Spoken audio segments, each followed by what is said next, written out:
The Good Beer Festival is designed to showcase craft beer with an emphasis on local breweries and the Eastern Shore homebrew culture. Wicomico County Parks, Recreation, and Tourism encourages festival goers to drink responsibly.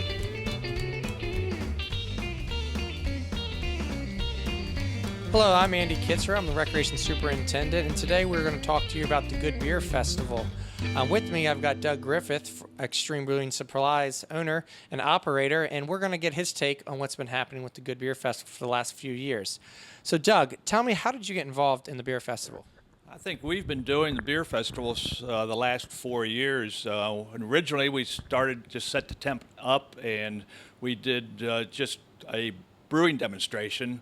That's been the last 3 years. Now, this year, you asked us if there's anything different we could do, and we came up with getting some of the local breweries involved and giving talks on different subjects. So on Saturday and Sunday this year, we have 2 afternoons of great local breweries talking about different subjects, and we asked them if they would be interested, and some of them we asked what they could do, and they came up with all these great topics, including food pairings.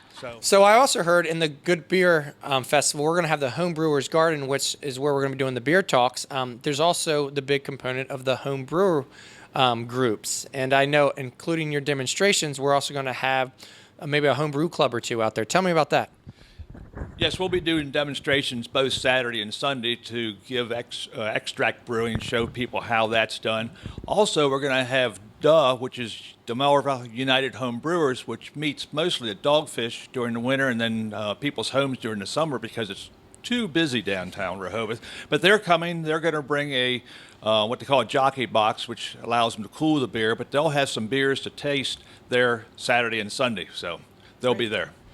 So with DUH and other homebrew clubs, are you seeing, I'm assuming, you're seeing a big cultural shift and a lot of people are really buying into the homebrew, and even that's how some of the local breweries got started. Tell me about that.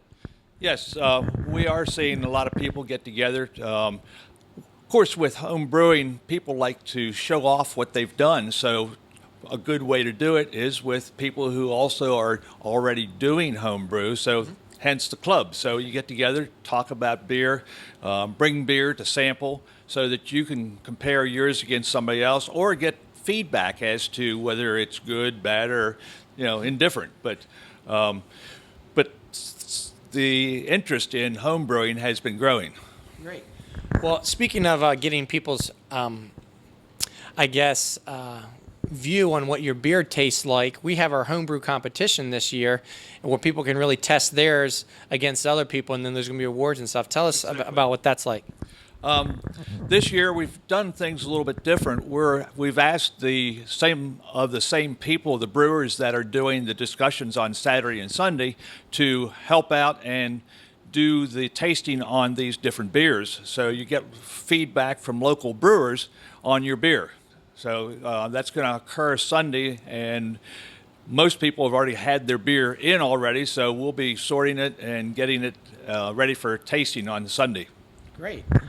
So we've got the homebrew demonstrations, we've got homebrew clubs that are going to be out there, we've got a homebrew competition, beer talks, and then we also have the local beer garden, which is basically kind of like a main street of all the local breweries around here, which I'm really looking forward to. We're going to be highlighting 10 local breweries.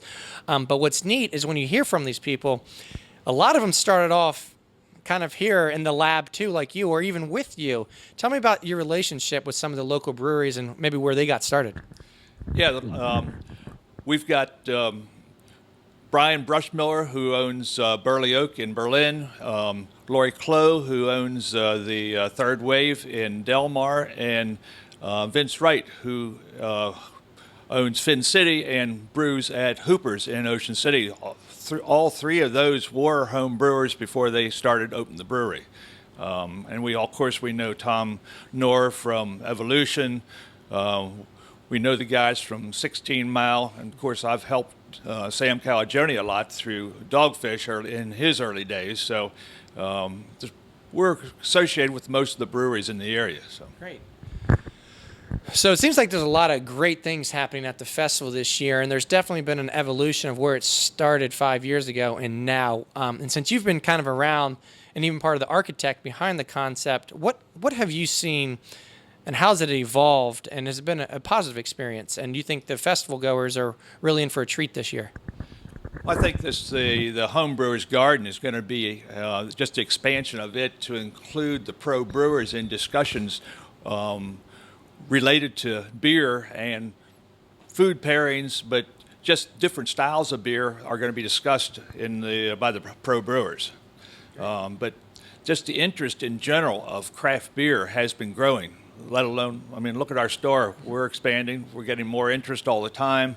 And we do classes here to promote beer and just general education of beer. Great, and you're explaining what here is. Now, where are you located? Where's Extreme Brewing Supplies located? And if someone is interested, whether they come to the festival or are watching this, what are their steps to get involved other than coming through the front door? And where is the front door? Oh, well, we've got 3 locations, but the first part for most people to start is extremebrewing.com.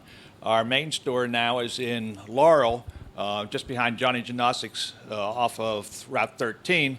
We're here Wednesday through Saturday, 10 to 6. We offer classes on both beer and wine making.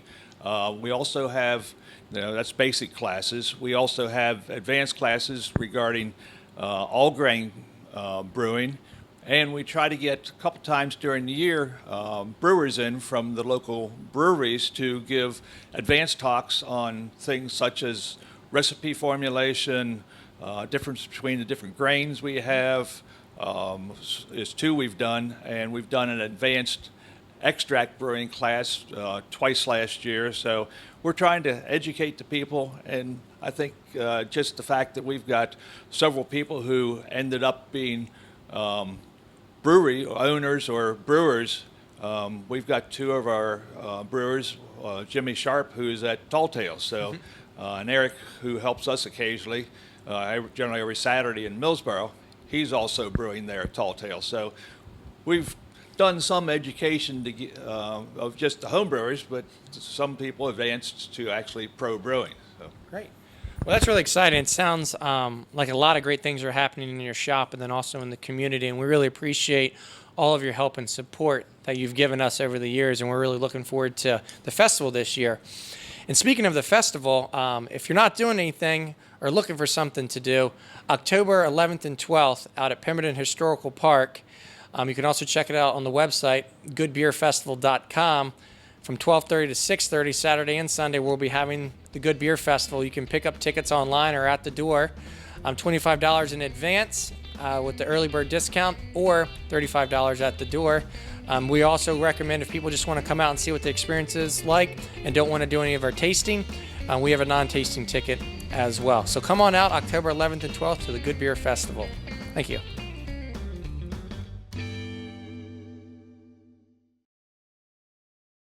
The state of the beer is strong.